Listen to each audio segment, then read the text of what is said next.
Assalamualaikum warahmatullahi wabarakatuh.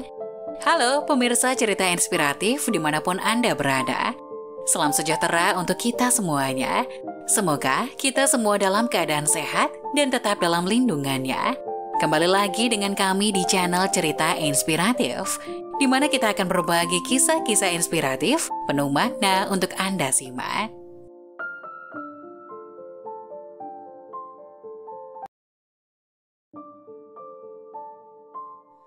Kisah nyata Mati Suri hampir mendapat ansap pedih karena perbuatan ini di dunia. Kondisi Mati Suri sampai saat ini masih menjadi misteri dan erat kaitannya dengan perbuatan selama di dunia. Fenomena Mati Suri yang cukup langka ini pernah dialami Abah Hadi, pemuka agama yang berasal dari Lampung Timur. Dalam istilah medis, Mati Suri biasa disebut Lazarus Syndrome, sebuah kondisi kembalinya fungsi jantung dan pernapasan. Sedangkan menurut agama, Mati Suri adalah kondisi ujung tali roh terlepas, tapi jenazah masih hidup karena ujung lainnya masih terikat. Mirip seperti orang tertidur. Saya mengalami Mati Suri itu 12 jam. Waktu itu saya mengalami kematian dan merasakan roh saya keluar dari tubuh.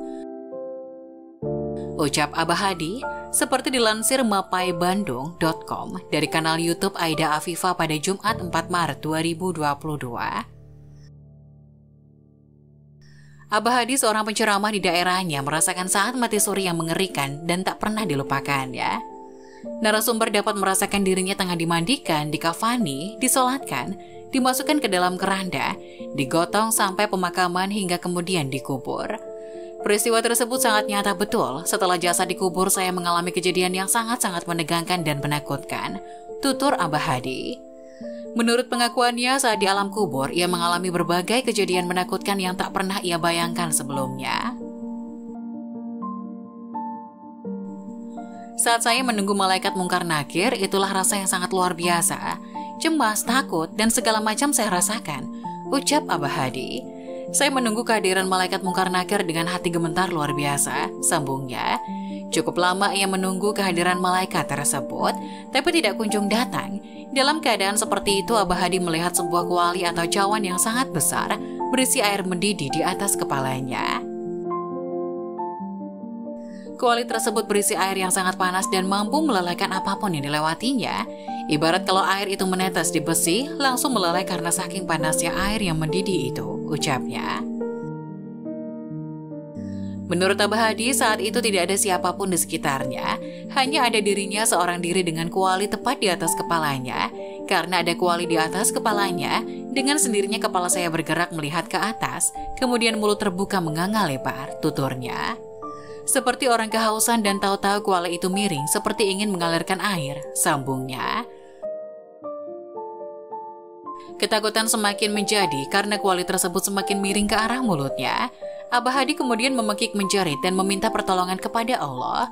Saat situasi semakin genting dan menegangkan, tak lama ia mendengar suara teguran berupa kutipan ayat Al-Quran surat Asy-Syaff, yang artinya, amat besar kebencian di sisi Allah bahwa kamu mengatakan apa-apa yang tidak kamu kerjakan. Quran surat Asy-Syaff ayat 3. Kenapa saya dapat teguran seperti itu? Saya teringat dan menyadari yang dilakukan di dunia dulu, tutur Abah Hadi.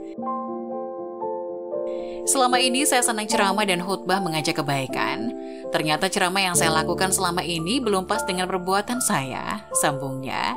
Singkat cerita, salah satu anggota keluarga Abah Hadi mendapat firasat keberadaan dirinya yang masih hidup. Mereka membongkar makam dan mengeluarkan dari dalam kubur. Saat saya sadar, semua orang tercengang campur takut karena posisi saya sudah dikafani, jadi tidak percaya kalau saya hidup kembali, ucapnya. Di akhir kisahnya, Abah Hadi masih memperbaiki diri agar siap menghadapi kematian yang sesungguhnya. Namun usai kejadian dan pengalaman mengerikan Mati Suri tersebut, Abah Hadi tidak mengisi undangan ceramah sampai saat ini.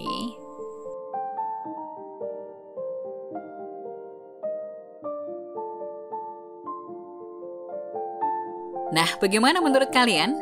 Jangan lupa tulis pendapat kalian di kolom komentar ya. Wassalamualaikum warahmatullahi wabarakatuh.